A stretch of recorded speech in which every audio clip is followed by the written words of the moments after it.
Naisip mo na ba kung bakit may mga babaeng kahit may asawa na ay tila nahuhumaling sa ilang lalaki? Hindi dahil sa panloloko, hindi rin dahil sa kagwapuhan, kundi dahil sa isang bagay na mas malalim, mas banayad, pero mas matindi. Ang tinatawag na malakas ang dating. Hindi mo nililigawan. Wala kang binabanggit na motibo, pero nararamdaman mo. Iba ang tingin niya sa'yo. Iba ang pagtrato. Iba ang energy kapag nandyan ka. At kung isa kang lalaking nakaka-relate sa ganitong sitwasyon, baka hindi mo lang namamalayan. May taglay kang aura na hindi basta-basta kayang labanan, kahit ng babaeng may asawa. Ngunit tandaan, hindi ito lisensya para sirain ang pamilya ng iba. Sa halip, ito ay paalala kung gaano kalakas ang epekto ng pagiging grounded, kalmado at disiplinadong lalaki. Ngayong araw, tatalakayin natin ang 3 malalalim na senyales na malakas ang dating mo sa babae, kahit may asawa pa siya. Ihahalo natin dito ang Stoic philosophy, psychological insight, at real-world examples para mas maintindihan mo hindi lang ang epekto mo, kundi ang responsibilidad mo bilang isang tunay na lalaki. Una, tahimik ka lang pero parang ang lalim mong basahin. Ang unang sign, tahimik ka lang. Hindi ka palabiro, hindi ka rin agresibo, pero kapag nariyan ka, parang hindi ka niya kayang hindi pansinin. At kapag nag-uusap kayo, may bigat ang tingin niya, parang may mga tanong sa mata niya na hindi niya kayang itanong ng direkta. Hindi ka ang tipikal na lalaking pasiklab, pero ang dating mo, malalim. Hindi ka maingay, pero para sa kanya, parang ikaw ang pinakamaingay sa katahimikan. Sa psychology, ito ay tinatawag na subconscious emotional curiosity. Kapag ang isang tao ay hindi agad-agad nababasa, nagiging intriguing siya. Ito ang dahilan kung bakit mas naa-attract ang babae sa lalaking hindi agad nagpapakita ng emosyon o intensyon. Ito rin ang dahilan kung bakit may mga babaeng nasa relasyon na pero naiistorbo pa rin kapag may lalaki silang nakikilala na may ganitong aura. Ayon sa isang research mula sa Harvard University, ang mga taong may mataas na self-control at hindi reactive sa paligid ay mas nagiging emotionally safe yet unpredictable. Isang kombinasyong sobrang bihira. Sabi ni Marcus Aurelius, "The soul becomes dyed with the color of its thoughts." Ang lalaking stoic ay hindi emosyonal na sabog. Hindi rin siya laging nakadepende sa validation ng iba. Kapag kausap mo siya, parang kausap mo ang isang bundok. Hindi siya natitinag. At yan ang dahilan kung bakit kahit ang babaeng may asawa ay hindi ka agad maalis sa isipan niya. Real life scenario. May babae sa isang kumpanya. Masaya naman siya sa asawa niya. Pero tuwing kausap ka niya sa team meeting, hindi siya makatingin ng direkta. At pagkatapos ng meeting, tila hindi ka niya makalimutan. Bakit? Dahil hindi ka tulad ng ibang lalaki na trying hard. Tahimik ka pero puno ng dignidad. At kung minsan, ang pinakamatinding pagnanasa ay hindi galing sa mga salitang binitiwan, kundi sa mga katahimikang hindi kayang ipaliwanag. Second sign, hindi ka nagpaparamdam, pero hinahanap-hanap ka. Ito ang isa sa pinaka-obvious pero hindi inaamin ng babae. Hinahanap-hanap ka niya, hindi ka nga nagpaparamdam, hindi ka nagte-text, hindi mo siya nilalapitan, pero kapag nandyan ka, bigla siyang nagiging animated, masaya, interesado, at kapag wala ka, tinatanong niya sa iba kung nasaan ka. Ito ay hindi aksidente, ito ay epekto, ito ay tinatawag na emotional imprint. Kapag ang isang tao ay nagparamdam ng presensyang hindi niya inaasahan pero nagbibigay sa kanya ng emotional stability, nagkakaroon ng imprint sa subconscious niya. Ayon sa isang study sa Journal of Personality and Social Psychology, ang emotional impact ng isang taong tahimik pero present ay mas malakas kaysa sa mga taong expressive pero surface level lang ang connection. Sa madaling salita, mas tumatagal sa alaala ang tahimik na lalaki na marunong makinig at hindi nagpapakita ng motibo. Sabi ni Epictetus, "First say to yourself what you would be, and then do what you have to do." Ang lalaking stoic ay hindi sumusunod sa gusto ng damdamin. Hindi siya nagpaparamdam para lang mapansin. Hindi rin siya umaasa sa kilig, pero kahit hindi siya humahabol, hinahabol siya. Dahil ang tunay na kalakasan ay hindi kayang itago. Example, may babaeng may asawa. Tuwing lunch break, lagi siyang tumatabi sa mga kaibigan mo. Pero laging panakaw ang tingin sa'yo. Isang araw, wala ka. Ang tanong niya agad, wala si... Hindi mo man kinakausap, pero siya ang gumagawa ng effort. Hindi dahil gusto mong agawin siya, pero dahil nagmarka ka. Hindi sa katawan, hindi sa salita, kundi sa pagkatao mo. Sign number 3, hindi ka umaasa, pero ramdam niyang gusto ka niyang mahulog. Ito na ang pinakamisteryosong sign. Hindi ka nagpaparamdam. Hindi mo siya pinapansin ng espesyal. Pero parang may tinatago siyang damdamin. Parang sa tuwing kausap ka niya, binabago niya ang tono ng boses o inaayos niya ang buhok o palihim na tumitingin. Kahit may asawa siya, may tensyon, hindi mo naman pinipilit, hindi mo siya pinapaasa. Pero ramdam mong gusto ka niyang mahulog. Ang tawag dito ay emotional displacement. Kapag ang babae ay emotionally neglected ng asawa niya, natural na hahanap ang subconscious niya ng presence na nagbibigay ng security, strength at emotional grounding. Kapag ang lalaki ay may ganitong qualities, hindi siya mapapansin dahil sa itsura niya, kundi dahil sa aura niya. At minsan, ang babae mismo ay hindi maintindihan kung bakit parang ikaw ang hinahanap ng puso niya. Sabi ni Seneca, associate with people who are likely to improve you.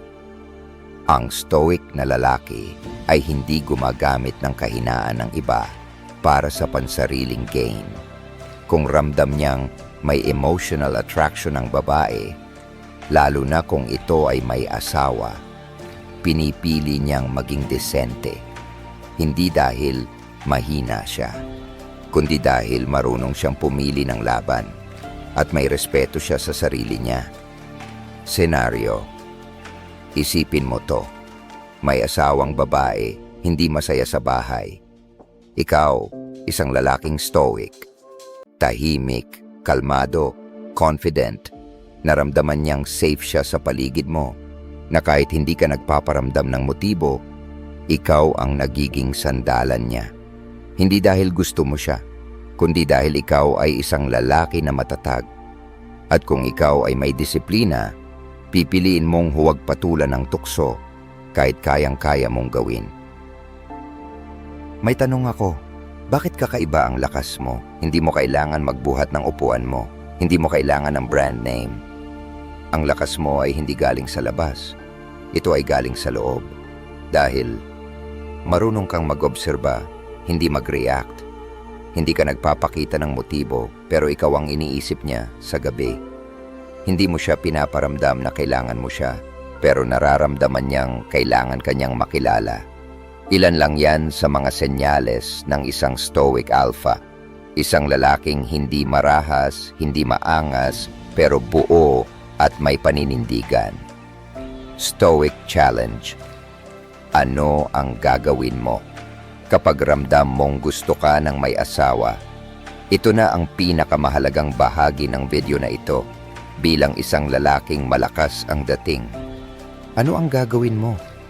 Dito mo masusubok kung totoo kang grounded sa stoic values. Kung totoo kang lalaking marangal, pipiliin mong respetuhin siya at ang sarili mo. Iwasan ang sitwasyong pwedeng sirain ang reputasyon mo. I-channel ang appeal mo sa tamang direksyon, sa self-mastery. Freedom is the only worthy goal in life. It is won by disregarding things that lie beyond our control. Epictetus. Hindi mo kontrolado kung sino ang magkakagusto sa'yo, pero kontrolado mo kung paano ka magre-react. At kung pipiliin mong maging mapagmatyag, mapagpakumbaba, at marangal, doon ka mas lalong hihangaan, hindi lang ng babae, kundi ng buong pagkatao mo.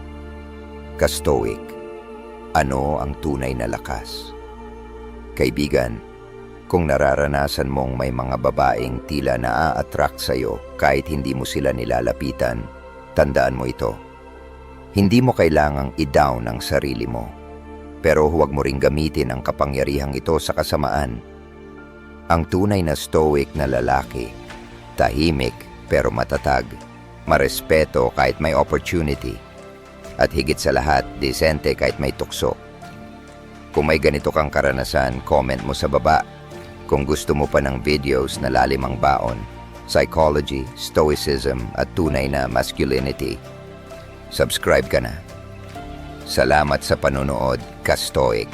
Maging matatag, maging marangal, at manatiling tahimik na makapangyarihan. Pre, naisip mo na ba kung bakit may mga babaeng kahit may asawa na ay tila nahuhumaling sa ilang lalaki? Hindi dahil sa panloloko, hindi rin dahil sa kagwapuhan, kundi dahil sa isang bagay na mas malalim, mas banayad, pero mas matindi. Ang tinatawag na malakas ang dating. Hindi mo nililigawan. Wala kang binabanggit na motibo, pero nararamdaman mo. Iba ang tingin niya sa'yo. Iba ang pagtrato. Iba ang energy kapag nandyan ka. At kung isa kang lalaking nakaka-relate sa ganitong sitwasyon, baka hindi mo lang namamalayan. May taglay kang aura na hindi basta-basta kayang labanan, kahit ng babaeng may asawa. Ngunit tandaan, hindi ito lisensya para sirain ang pamilya ng iba. Sa halip, ito ay paalala kung gaano kalakas ang epekto ng pagiging grounded, kalmado at disiplinadong lalaki. Ngayong araw, tatalakayin natin ang 3 malalalim na senyales na malakas ang dating mo sa babae, kahit may asawa pa siya. Ihahalo natin dito ang Stoic philosophy, psychological insight, at real-world examples para mas maintindihan mo hindi lang ang epekto mo, kundi ang responsibilidad mo bilang isang tunay na lalaki.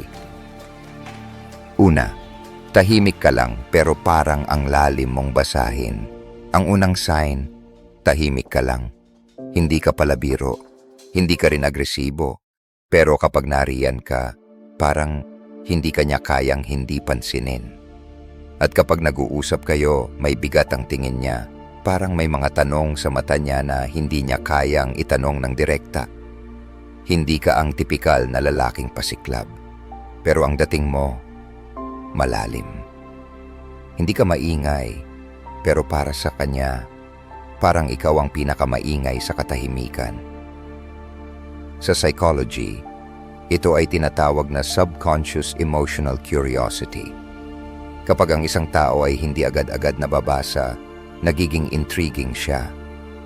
Ito ang dahilan kung bakit mas naa-attract ang babae sa lalaking hindi agad nagpapakita ng emosyon o intensyon. Ito rin ang dahilan kung bakit may mga babaeng nasa relasyon na pero naiistorbo pa rin kapag may lalaki silang nakikilala na may ganitong aura. Ayon sa isang research mula sa Harvard University, ang mga taong may mataas na self-control at hindi reactive sa paligid ay mas nagiging emotionally safe yet unpredictable. Isang kombinasyong sobrang bihira.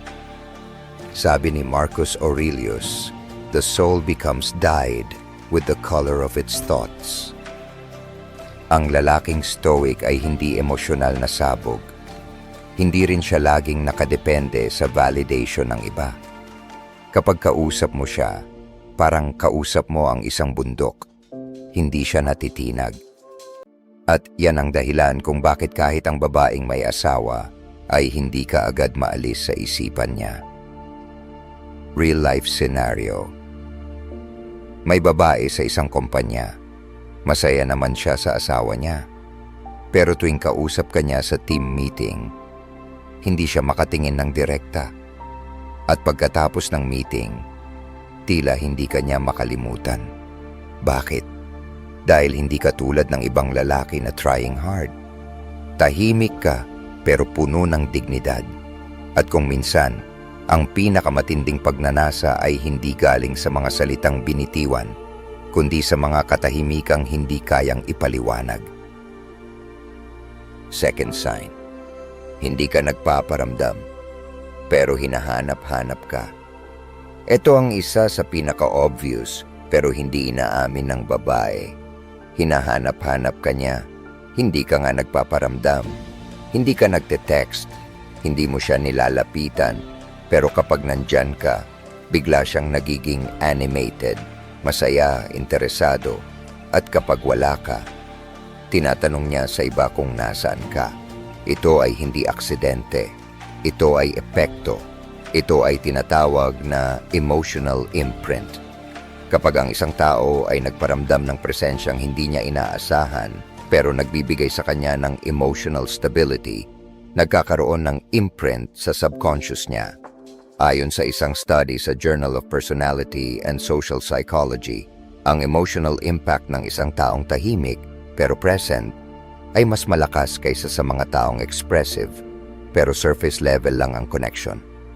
Sa madaling salita, mas tumatagal sa alaala ang tahimik na lalaki na marunong makinig at hindi nagpapakita ng motibo. Sabi ni Epictetus, "First say to yourself what you would be and then do what you have to do." Ang lalaking stoic ay hindi sumusunod sa gusto ng damdamin. Hindi siya nagpaparamdam para lang mapansin. Hindi rin siya umaasa sa kilig, pero kahit hindi siya humahabol, hinahabol siya. Dahil ang tunay na kalakasan ay hindi kayang itago. Example, may babaeng may asawa. Tuwing lunch break, lagi siyang tumatabi sa mga kaibigan mo. Pero laging panakaw ang tingin sa'yo. Isang araw, wala ka. Ang tanong niya agad, wala si... Hindi mo man kinakausap, pero siya ang gumagawa ng effort. Hindi dahil gusto mong agawin siya, pero dahil nagmarka ka, hindi sa katawan, hindi sa salita, kundi sa pagkatao mo. Sign number 3, hindi ka umaasa, pero ramdam niyang gusto ka niyang mahulog. Ito na ang pinakamisteryosong sign. Hindi ka nagpaparamdam. Hindi mo siya pinapansin ng espesyal, pero parang may tinatago siyang damdamin. Parang sa tuwing kausap ka niya, binabago niya ang tono ng boses o inaayos niya ang buhok o palihim na tumitingin. Kahit may asawa siya, may tensyon, hindi mo naman pinipilit, hindi mo siya pinapaasa. Pero ramdam mong gusto kanyang mahulog. Ang tawag dito ay emotional displacement. Kapag ang babae ay emotionally neglected ng asawa niya, natural na hahanap ang subconscious niya ng presence na nagbibigay ng security, strength, at emotional grounding. Kapag ang lalaki ay may ganitong qualities, hindi siya mapapansin dahil sa itsura niya, kundi dahil sa aura niya. At minsan, ang babae mismo ay hindi maintindihan kung bakit parang ikaw ang hinahanap ng puso niya. Sabi ni Seneca, "Associate with people who are likely to improve you." Ang stoic na lalaki ay hindi gumagamit ng kahinaan ng iba para sa pansariling gain. Kung ramdam niyang may emotional attraction ng babae, lalo na kung ito ay may asawa, pinipili niyang maging desente. Hindi dahil mahina siya, kundi dahil marunong siyang pumili ng laban at may respeto siya sa sarili niya. Senaryo, isipin mo to. May asawang babae, hindi masaya sa bahay. Ikaw, isang lalaking stoic, tahimik, kalmado, confident. Naramdaman niyang safe siya sa paligid mo, na kahit hindi ka nagpaparamdam ng motibo, ikaw ang nagiging sandalan niya. Hindi dahil gusto mo siya, kundi dahil ikaw ay isang lalaki na matatag. At kung ikaw ay may disiplina, pipiliin mong huwag patulan ng tukso kahit kayang-kaya mong gawin. May tanong ako, Bakit kakaiba ang lakas mo? Hindi mo kailangan magbuhat ng upuan mo. Hindi mo kailangan ng brand name. Ang lakas mo ay hindi galing sa labas. Ito ay galing sa loob. Dahil marunong kang mag-obserba, hindi mag-react. Hindi ka nagpapakita ng motibo, pero ikaw ang iniisip niya sa gabi. Hindi mo siya pinaparamdam na kailangan mo siya, pero nararamdaman niyang kailangan kanyang makilala. Ilan lang yan sa mga senyales ng isang stoic alpha. Isang lalaking hindi marahas, hindi maangas, pero buo at may paninindigan. Stoic challenge. Ano ang gagawin mo kapag ramdam mong gusto ka ng may asawa? Ito na ang pinakamahalagang bahagi ng video na ito. Bilang isang lalaking malakas ang dating, ano ang gagawin mo? Dito mo masusubok kung totoo kang ang grounded sa stoic values. Kung totoo kang lalaking marangal, pipiliin mong respetuhin siya at ang sarili mo. Iwasan ang sitwasyong pwedeng sirain ang reputasyon mo. I-channel ang appeal mo sa tamang direksyon, sa self-mastery. Freedom is the only worthy goal in life. It is won by disregarding things that lie beyond our control. Epictetus. Hindi mo kontrolado kung sino ang magkakagusto sa'yo, pero kontrolado mo kung paano ka magre-react.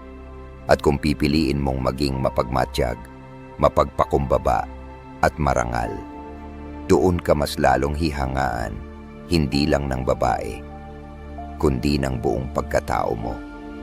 Ka-stoic, ano ang tunay na lakas? Kaibigan, kung nararanasan mong may mga babaeng tila naa-attract sa'yo kahit hindi mo sila nilalapitan, tandaan mo ito. Hindi mo kailangang i-down ang sarili mo, pero huwag mo ring gamitin ang kapangyarihang ito sa kasamaan. Ang tunay na stoic na lalaki, tahimik pero matatag, marespeto kahit may opportunity, at higit sa lahat, disente kahit may tukso. Kung may ganito kang karanasan, comment mo sa baba. Kung gusto mo pa ng videos na lalim ang baon, psychology, stoicism at tunay na masculinity, subscribe ka na.